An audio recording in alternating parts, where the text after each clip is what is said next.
Tell us a little bit about yourself, Cooper. All I know is you're Cooper. You're from D.C. You appear to be a young fellow. Are you in your late 20s? Are you in your 30s? Give us an age.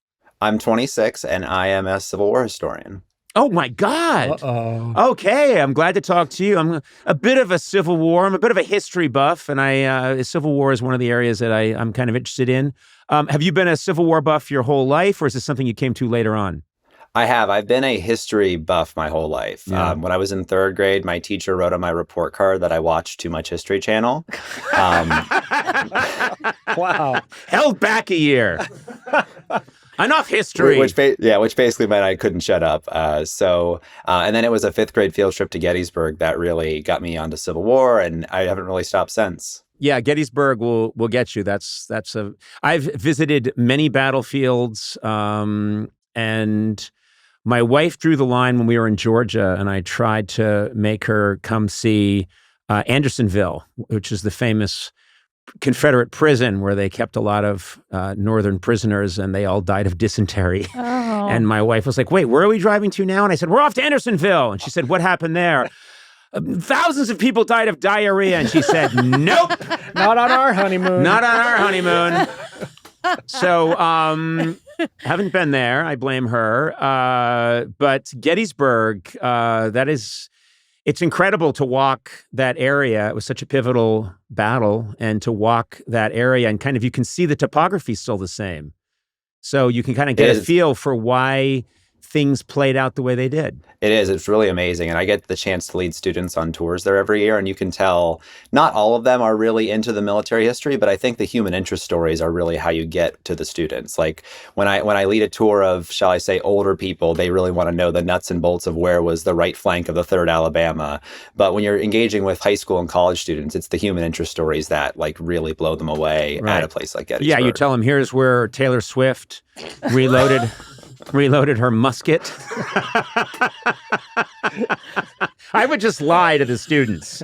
I would just plug in all kinds of the latest pop stars and reality stars just to get them interested. Come on, no. Yeah, here's where the Real Housewives of New Jersey led a charge. Cooper, you're allowed to lie if it keeps them interested.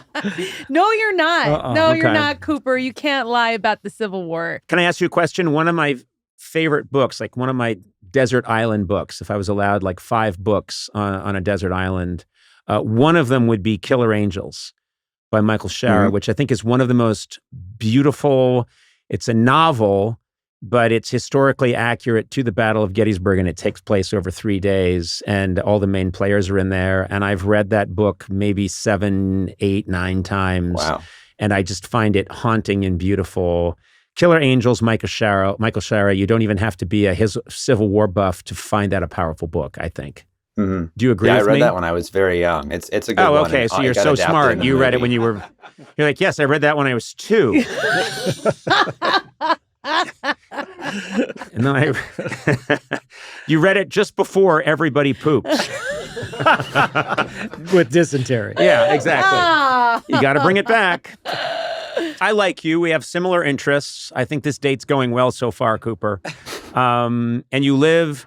I would think it'd be hard not to get into some of the history, because if you live in D.C. and you live in that area, you can't walk 15 feet without being on ground that was somehow involved in something historic. And I felt the same way in Massachusetts growing up.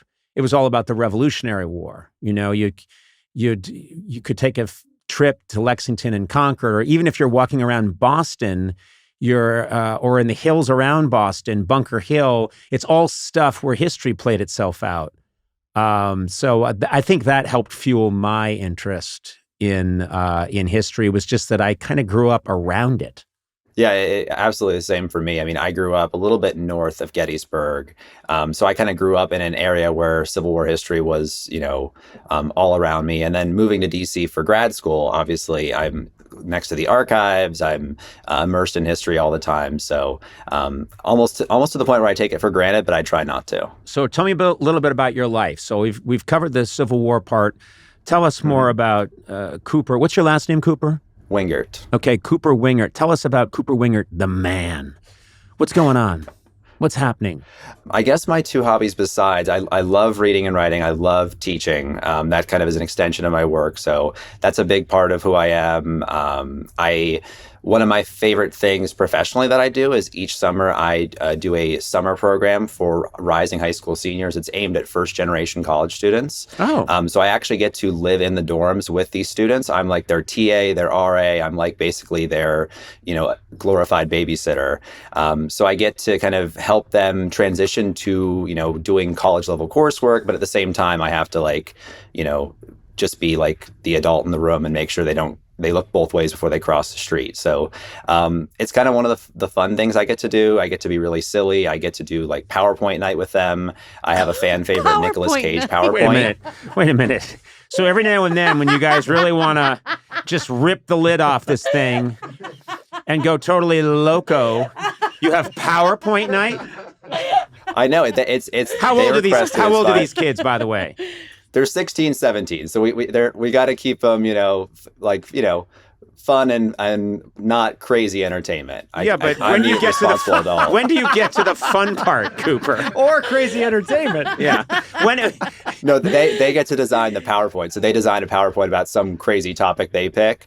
And then we as the staff also design our own PowerPoint. Okay, so right. I designed one about how Nicolas Cage blew his fortune, and they seem to like that one. Oh, okay. All right. Wait a minute. I'm liking this now. How did Nicolas Cage blow his fortune? A series of very strange purchases, like a dinosaur skeleton that ended up being repossessed by Interpol, I think.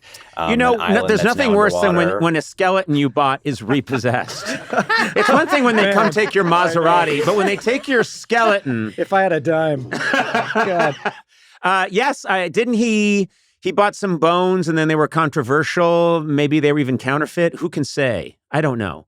But Look, Nick Cage, terrific actor.